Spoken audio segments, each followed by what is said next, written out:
নমস্কার, রাঁধুনি রান্নাঘর সকলকে স্বাগত। আজকের রেসিপি হবে দেশি মোরগের ঝোল। এখানে আমি পেস্ট করে নিয়েছি রসুন, আদা, টমেটো, কাঁচামরিচ, শুকনা মরিচ। এটা দিয়ে দেবো।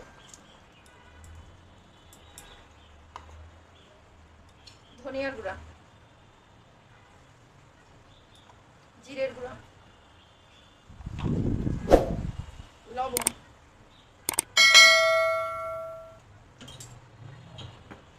হলুদ,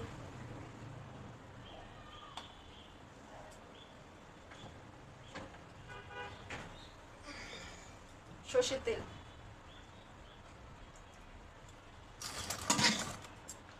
এটা আমি ভালো করে ম্যারিনেট করে রেখে দেবো।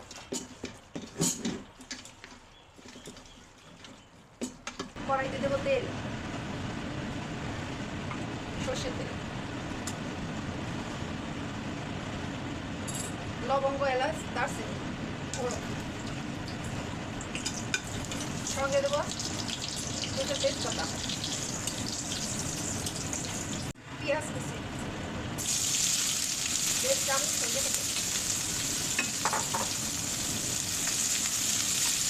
পেঁয়াজ ব্রাউন কালার হয়ে এসেছে। এখন আমি মাংসগুলো ম্যারিনেট করে রাখা মাংসগুলো দিয়ে দেবো।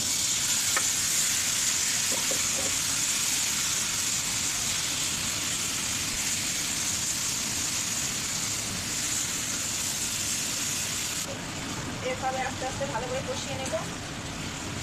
মোরগটা অনেক বয়স হয়ে গেছে, এবং সেদ্ধ হতে অনেক টাইম লাগবে। আস্তে আস্তে জাল দেই।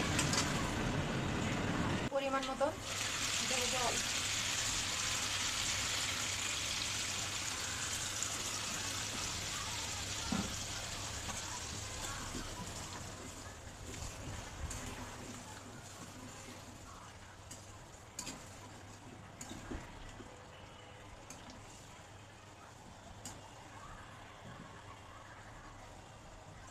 ভালো করে সেদ্ধ করে নেব।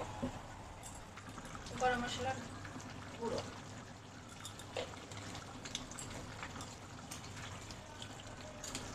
মাংস সেদ্ধ হয়েছে এবং এখন পরিবেশন করে দেখো।